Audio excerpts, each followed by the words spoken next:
नमस्कार दोस्तों, मैं हूं दिनेश के वोरा। स्वागत है आपका न्यूज टाइम एससीएस न्यूज के इस ताजा अंक के अंदर। दोस्तों, बात करेंगे आज राजनीति के नए चरण की, जिसके अंदर 4 चरण तो समाप्त हो गए मतदान के, और अब 5वां चरण यानी कि 20 तारीख को, और फिर 25 और 1 जून और 4 जून को नतीजे। राहुल गांधी की खटाखट खटाखट काफी फेमस हो रही है, और अब साथ में मोदी जी ने उसका अपना लिया। तो मुझे लगता है कि अब जितनी खटाखट होगी उतनी जल्दी मोदी जी के लिए फटाफट भी हो जाएगी। उनकी भी जाने का नंबर आने की संभावनाएं थोड़ी सी बढ़ती चली जा रही हैं। ये चरण इसलिए भी इम्पोर्टेंट है कि इसमें महाराष्ट्र के 48 सीटों का मतदान भी संपन्न हो जाएगा, और ये 2 दिन बाद मुंबई में मतदान है 6 सीटों का। टोटल 13 सीट महाराष्ट्र की, काफी इंपॉर्टेंट सीट है। इन 13 सीटों में 6 मुंबई की और 7 सीटें डिंडोरी, नासिक, धुले, कल्याण, थाने, पालघर और भिवंडी हैं। और खासतौर से एकनाथ शिंदे की टीम का मुकाबला उद्धव की टीम के साथ कड़ा मुकाबला, और खासतौर से मुंबई की 6 सीटों में तो जो डायरेक्ट मुकाबला है, उन सभी सीटों पर उद्धव ठाकरे काफी भारी पड़ते हुए नजर आ रहे हैं। इवन जो मेरी कॉन्स्टिट्यूंसी है, वहां पर, जिसे नॉर्थ सेंट्रल कहा जाता है, बेसिकली ये पवई बांद्रा की कॉन्स्टिट्यूंसी है, जहां पर पूनम महाजन ने पिछली बार प्रिया दत्त को हराया था। ये एक ऐसी कॉन्स्टिट्यूंसी है जिसके अंदर आप कह सकते हैं कि मुस्लिम्स काफी बड़ी मात्रा में हैं, दलित भी काफी बड़ी मात्रा में हैं। तो आप 4.5 लाख मुस्लिम्स की आबादी है इस कॉन्स्टिट्यूंसी में, और करीब 2.5 लाख दलित की आबादी है। इस बार यहाँ पर उज्जवल निकम को, कसाब केस वाले को खड़ा किया गया है, और उनके सामने प्रोफेसर वर्षा गायकवाड़, जो कि कांग्रेस की प्रतिद्वंदी बहुत स्ट्रांग है, पहले मिनिस्टर रह चुकी हैं, और उज्जवल निकम यहाँ से एक कमजोर किस्म के कैंडिडेट है एक्चुअली देखा जाए तो वर्षा गायकवाड़ के सामने। बाकी जो 3 सीटें हैं, खासतौर से जो मुंबई साउथ में जहां यामिनी जाधव हैं, एकनाथ शिंदे की जो सेना है, और सामने अरविंद सावंत जो काफी पुराने हैं। ये सारा का सारा चुनाव महाराष्ट्र के अंदर अब, और मुंबई के अंदर खासतौर से मराठी वर्सेस गुजराती में कन्वर्ट हो गया है। आज मुंबई में 2 बड़ी बैठक भी थी, मीटिंग भी थी। एक बीकेसी के अंदर यानी कि बांद्रा कुर्ला कॉम्प्लेक्स के अंदर इंडिया गठबंधन की बैठक, और शिवाजी पार्क के अंदर, जो कि उद्धव और बाला साहब का गढ़ है, वहां पर मोदी जी और राज ठाकरे की मीट। कोशिश की जा रही है कि थोड़ा सा आखिरी टाइम में जाते जाते इसको नया मोड़ दिया जाए, लेकिन लोग मन बना चुके हैं। इसके अलावा जो साउथ सेंट्रल की सीट काफी इंपॉर्टेंट है। साउथ सेंट्रल का मतलब होता है दादर। अब दादर की सीट और शिवसेना और उद्धव ठाकरे और बाला साहब, वहीं पर उनका शिवसेना भवन भी है, बिल्कुल शिवाजी पार्क के साथ लगा हुआ, जिन्होंने मुंबई देखा हुआ है। यहां पर राहुल शिवाले के सामने उद्धव की सेना के अनिल देसाई हैं, जो वेटरन भी हैं और काफी प्रभावशाली हैं। और नाक का सवाल है, ये कॉन्स्टिट्यूंसी इस बात का भी निर्णय करेगी कि असली सेना कौन सी है। मोदी जी लाख कह लें कि ये नकली सेना है, तो उसके ऊपर जो उद्धव ने तगड़े कटाक्ष जो मोदी पर किए कि अपनी 7 पुश्तों के नाम लेके आ जाओ, मैं भी 7 पुश्तों के नाम लेके आ जाऊंगा और बता दूंगा असली कौन है, नकली कौन है, और मेरा बाप असली है। ये शायद एक ऐसा तंज किया उन्होंने कि मेरा बाप तो असली है, जिसका नाम बाला साहब है, और शायद कहते कहते रुके कि तुम बताओ तुम कौन हो। तो बात तो चुभेगी, मुझे लगता है। बहुत सारी और चीजें हैं जिसमें कि यहाँ पर उत्तर भारतीय करीब करीब 20 से 25% बाहर जा चुके हैं इस टाइम, क्योंकि गर्मी की छुट्टियों में मुंबई से सब लोग चले जाते हैं, यूपी बिहार में जो लोग काम करते हैं। और गुजराती वर्सेस मराठी मुद्दे के ऊपर अस्मिता का प्रश्न आ गया यहाँ पर। अब इसको उद्धव ने इतना अच्छे ढंग से प्ले किया है कि बीजेपी सिर्फ एक सीट को छोड़कर, जो पीयूष गोयल की मुंबई नॉर्थ है, जो बेसिकली कांदीवली बोरीवली की सीट है, उसको छोड़कर बैकफुट पर नजर आ रही है सभी सीटों के ऊपर। इवन नॉर्थ ईस्ट के अंदर, जो कि मुलुंड की सीट है, घाटकोपर की सीट है, यहाँ तो बिल्कुल स्ट्रेट गुजराती वर्सेस मराठी है, और वहां संजय दीना पाटिल उनके सामने, और वहां पर एक गुजराती महेश कोटेचा को उतार दिया वहां पर, जो कि काफी कमजोर कैंडिडेट है। मुझे लगता है करीब करीब 6 में से 5 सीटों पर इंडिया गठबंधन मुंबई के अंदर काफी भारी पड़ता नजर आ रहा है। उत्तर प्रदेश की 14 सीटें हैं, जिसमें अमेठी, रायबरेली, और बीजेपी के पास 13 सीटें थी, 1 सीट कांग्रेस के पास थी, एसपी बीएसपी के पास एक भी सीट नहीं थी। कहीं न कहीं ये 2 स्टेट जो हैं, बहुत कुछ डिसाइड करने जा रहे हैं। यानी कि इसमें 13 सीटें महाराष्ट्र की और 14 सीटें यूपी की, कुल 49 सीटें हैं इसके अंदर। क्या हो सकता है? किस किस्म की पॉसिबिलिटी है? इसके बारे में हम चर्चा करेंगे। बातचीत करने के लिए राजस्थान से ओम सैनी जी, आपका स्वागत है। मध्य प्रदेश से राकेश अचल जी, सर आपका भी स्वागत है। महाराष्ट्र से अनिल सिन्हा जी, सर आपका स्वागत है। और उत्तर प्रदेश से ही सुशील दुबे जी, आपका स्वागत है। पहले दुबे जी के पास चलता हूँ। आज काफी दिनों के बाद आए हैं, दर्शन होते आजकल है नहीं, उनके दुर्लभ हो गए हैं। तो मैं जरा पंडित जी से पूछ लूं, पंडित जी, उत्तर प्रदेश की 14 सीटों के क्या हाल हैं? और आपके तो मैंने बाकी वीडियो भी देखे हैं, सीट बाय सीट आप उसके अंदर आप विवरण देते हैं। थोड़ा सा आईना मैंने मुंबई का पेश किया 6 सीटों का, जो परसों चौथ वोटिंग है। मुझे भी जाना है वोटिंग करने के लिए एक्चुअली इस चरण के अंदर। तो सुशील जी, क्या चल रहा है? पूरा परिदृश्य क्या नजर आ रहा है आपको? नहीं भाई साहब, अनिल जी बैठे हैं, अक्सर हम लोग मिलते रहते हैं किसी चैनल पर। जय लंकेश, जय राम, जय राम, जय राम, जय राम। मैं जय लंकेश बता रहा हूँ, जय लंकेश की जय। लंकेश भी अगर राम और लंकेश और नाथुराम गोडसे और गांधी के बराबर सामने सामने है ना। बहुत पानी बह चुका है, हम लोग क्या कहा जाए, बहुत पानी बह चुका है। मैं शुरू करता हूँ, मेरे पास शायद 3-4 मिनट होंगे। तो मैंने जो आपसे आज, चूंकि सही है मैं बहुत दिन बाद आया हूँ, मैंने आपके चैनल पर इतने बड़े प्रतिष्ठित उस पर कई बार कहा है कि मैं 14 में भी मोदी मैजिक नहीं मानता था, मैं 19 में भी ये चाणक्य नहीं मानता था। आज भी यही बात कह रहा हूँ, वक्त लगता है। 14 में अगर मनमोहन सिंह का फेल्यूर ना हुआ था, जो क्वेश्चन मार्क है, तो ये ना ये 2G 3G 4G फला दुनिया भर का विनोद दुआ टाइप के लोग आ गए और सब बातें हुई। और हम तो अच्छा पलटना भी चाहिए, जैसे अब जैसे पलटने जा रही है रोटी। 10 साल मनमोहन सिंह की सिकी, पलट गई, अब ये सिक रही, ये भी पलट गई, लगभग पलट गई। बड़ी मेहनत हुई है तो आपकी, इसमें आपका बहुत बड़ा रोल है। अब मैं साधुवाद देता हूँ देश के लोकतंत्र को बचाने के लिए। दूसरा 19 आया, हमारा देश बड़ा सब वो है, इमोशनल है। हम लोग का जो डीएनए है बड़ा इमोशनल है।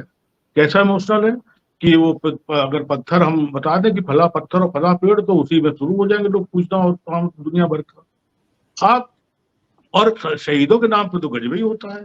आप देखिए, आज तक कोई जान पाया कि 400 200 100 ग्राम या 1000 किलोग्राम वो कहाँ से आया था? बालाकोट में, पुलवामा में एयर स्ट्राइक के जिंदगी में पहली, देश ने क्या 70 साल में पहली बार एयर स्ट्राइक देखी थी? कितनी एयर स्ट्राइक में हो चुकी है, क्या क्या नहीं हो चुका है। 1-1 लाख के सैनिक हम लोग सरेंडर करा चुके हैं। लेकिन एक माहौल बना, देश में नया हिंदू पैदा हुआ, नया धर्म पैदा हुआ, नई राजनीति पैदा हुई, लोग चले गए। तो अब स्थिति ये आई है कि दोबारा जब वो जाते हैं बनारस में, तो कहते हैं कि हो सकता है मेरी माँ ने मुझे पैदा किया हो सकता है। और देश ने देखा। अब तो अब बताइए, एक एक पढ़ा एक जो कहते हैं वो पढ़े लिखे हैं, बाकी मैं भी इसमें भी डाउट है मुझे, लेकिन अब पीएम है ही है कई बार के। और मैं एक बात कहूंगा दिनेश जी, गोदरा की गोद से चला हुआ आदमी, गोदरा की गोद में बैठा हुआ आदमी गंगा की गोद में आ गया पहली बार, दूसरी बार तो गंगा का माँ के लिए संदेह कर रहे हो और गंगा का वो बता रहे हो, तो कहीं ना कहीं हाँ भी फर्क पड़ेगा। यूपी में बहुत फर्क पड़ गया है। यूपी में तो 62 सीटें थी, मैं यूपी पे आ रहा हूँ, बाकी दिन के ऊपर गुणगान होते रहेंगे, करते रहते हैं हम लोग। अब हम लोग महामानव की जो यूपी है, वहां पर क्या हुआ है, वहां पर चाहे योगी जी हो चाहे ये महामानव हो, कोई मदरसे से उतर ही नहीं रहा है नीचे, कोई मस्जिद से नीचे उतर ही नहीं रहा है नीचे, कोई वो बकरा गोश्त वो फला दिमागा मुसलमान इनसे उतर ही नहीं रहा है नीचे, सब ऊपर ही बैठे हुए हैं। आदमी वो चाहता है मैं यहाँ से बंबई ट्रेन में आऊंगा तो हम 4-5-6 घंटे तो कंफर्ट रहेंगे, उसके बाद दुनिया भर की ऐसे करना ऐसे करना। अब इस देश की जनता इस ट्रेन में बैठे बैठे उठ चुकी है, हिंदू वाली ट्रेन, मुसलमान वाली ट्रेन। एक चीज बताइए दिनेश जी, यहाँ इतने हमारे आदरणीय सब बैठे हैं, ये बताइए, अभी तक यही कहा जा रहा है कि जो राहुल को वोट देगा, जो कांग्रेस को वोट देगा, वो उस पर पाकिस्तान को बड़ी प्रसन्नता होगी, पाकिस्तान के लोग बड़े खुशी होंगे और राहुल गांधी पीएम बनेंगे, ये कहा जा रहा है ना। और ये भी कहा जा रहा है कि जो को वोट देगा, हिंदू को वोट देगा बीजेपी को, राम को वोट देगा। तो राम ने नामिनेशन कहाँ किया है? तो राम को वोट देगा। जो नॉमिनेशन किया था वो तो मेरठ में अरुण गोविल किया था, तो लेके भाग गया दूसरे दिन ही बस्ता लेके। तो राम है कहाँ? 40 साल पुराने राम जो आए थे नकली वाले, तो राम का नॉमिनेशन कहाँ है? राम का पूजा का मंदिर बना था, लोगों ने पूजा कर ली। पूजा एक अलग चीज है, नॉमिनेशन अलग चीज है, वोट अलग चीज है। अब आइए उस पर। अब ये बताइए, ये लोग मानसिक लोग खाली पाकिस्तान पे रोते हैं, छाती पीटते हैं, इनको इतना दिल चौड़ा करना चाहिए। ये कहें, अगर इनकी हिम्मत हो, आपके इस बड़े चैनल पे बोल रहा हूं, बड़े लोग बैठे हुए हैं, ये कहें कि रूस में बड़ी खुशी मिलेगी अगर राहुल गांधी पीएम बनेंगे, अमेरिका में बड़ी खुशी मिलेगी अगर राहुल गांधी पीएम बनेंगे, जापान में बड़ी खुशी मिलेगी अगर राहुल गांधी पीएम बनेंगे, वहां तो दबती है लोगों की। अरे हम कह रहे नेपाल का ही नाम ले दें कि नेपाल और मलेशिया में बड़ी खुशी मिलेगी, जो मज्जू ने अभी भगा दिया इन लोगों को, इनकी सब सीने भगा दी मोदी की, वही कह दें। खाली पाकिस्तान पे क्यों रोते हैं, क्यों सीना फाड़ते हैं? तो पाकिस्तान रोते रोते लोग उब गए, कच्चिया, हमारे यहाँ भाषा होती है, कच्चिया चुके। अब उसकी चीजें खत्म हो गई। जो चरण मैंने एक एक चरण गिनाया है, 8 का चरण, 10 का चरण, 10 का चरण और 13 का चरण, अब 14 का आने जा रहा है। तब 80 में केशव मौर्य 80 में 80 बोल रहे थे, योगी जी 80 में 80 बोल रहे थे। योगी जी का एक ट्वीट आया है, आप लोगों की जानकारी में दे रहा हूं, अभी बड़ा गदर मचा हुआ उस पर। बीजेपी के यूपी के ट्विटर हैंडल पे, जो विधुना में जो सपा कन्नौज में वो हुआ है, उसमें बीजेपी ने लिखा है बाकायदा अपने ऑफिशियल हैंडल पर, ट्विटर हैंडल पर, कि विधुना में सफाई गुंडों ने बूथ कैप्चरिंग की है, बीजेपी को वोट नहीं पड़ने दिया। और यहाँ पर सीएम कौन है यूपी का? यूपी बीजेपी के ट्विटर ऑफिशियल ट्विटर हैंडल पर यह कहा जा रहा है, और सीएम है यहाँ पर योगी। अरे वो बड़ा लोगों ने जो पकड़ा है, तो इसे तो आप समझ लीजिए कितनी अंदर खाने हो रही है। और फिर कई बातें हैं। अब मैं यूपी की जो बता रहा हूँ बातें, 1 to 1 फाइट हो गई है यहाँ पर। दिनेश जी, लपोकी टाइप की कोई पार्टी बिल्कुल नहीं है। भाजपा बहुत पीछे छूट गई है, खत्म ही लगभग बांधी गया। ओवैसी को तो सूंघने को वोट नहीं मिलेगा। और मौर्य, पीडीए, ईडीए, पल्लवी और पीस पार्टी, 1 to 1 चुनाव में क्या हो रहा है, संविधान को दलित ने अपने यहाँ पर लगा लिया है। यहाँ पर बहुत बड़ा डेंट हो गया है। कांग्रेस का और इंडिया गठबंधन का एक साथ वोट इकट्ठा हो गया है, 70% दलित। मैंने परसों लिखा है अमेठी को लेके, वो किशोरीलाल शर्मा को लेके, खड़गे के नेतृत्व में 70% दलित, पंडित जी किशोरीलाल शर्मा के चक्कर में 50% ब्राह्मण, 90% मुसलमान इंडिया गठबंधन के चक्कर में, 90%। और पीडीए के कारण जो वो है आपके बैकवर्ड है, तो ये 1 to 1 जब 1 साइड होता है, और कहीं पर भी जो पसीना फेंक रहे हैं। अब वो हिंदू का जो बुखार, हाँ एक बात सुन लीजिए, आपको शायद इससे आपको एक आइडिया लग जाएगा। अभी होली निकली है,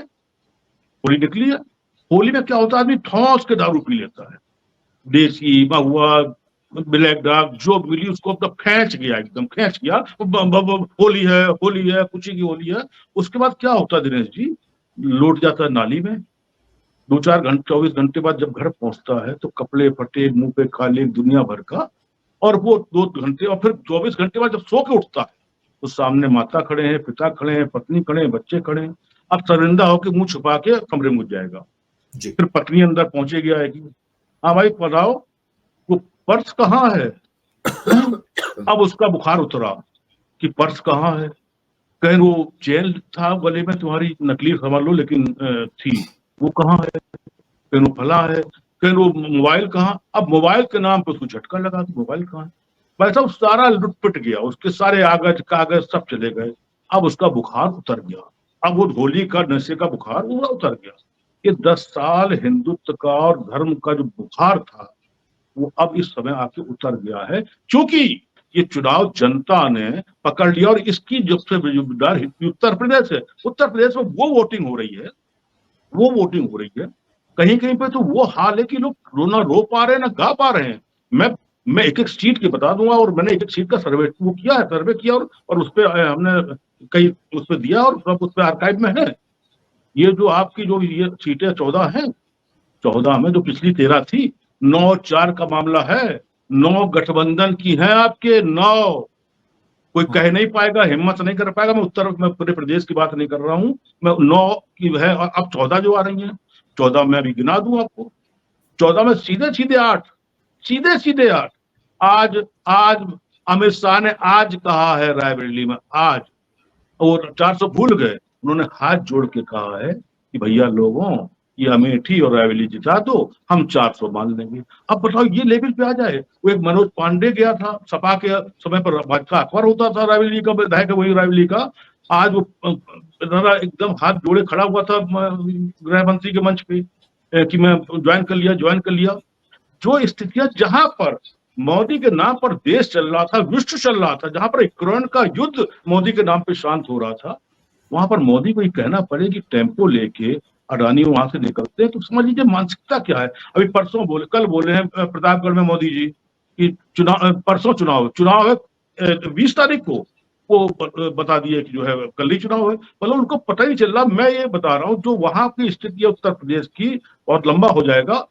जो स्थिति है 80 तो छोड़ दो, 62 तो छोड़ दो, 50-50 अगर आ जाए इंडिया गठबंधन और एनडीए की, तो समझ लीजिए बहुत बड़ी राम जी कृपा की हो गई और कल्कि की भी कृपा हो गई है। इसपे कल्कि भगवान नहीं, एक तो नए आए हैं कलयुग के, वो कौन सा बाबा दाढ़ी वाला लेके आया था अभी संभल से, दोनों कृपा हो गई। वरना ये गिनेंगे कि कहाँ कहाँ चले गए और कहाँ कहाँ सीटें चली गई। अनिल सिन्हा जी को जल्दी जाना है दूसरे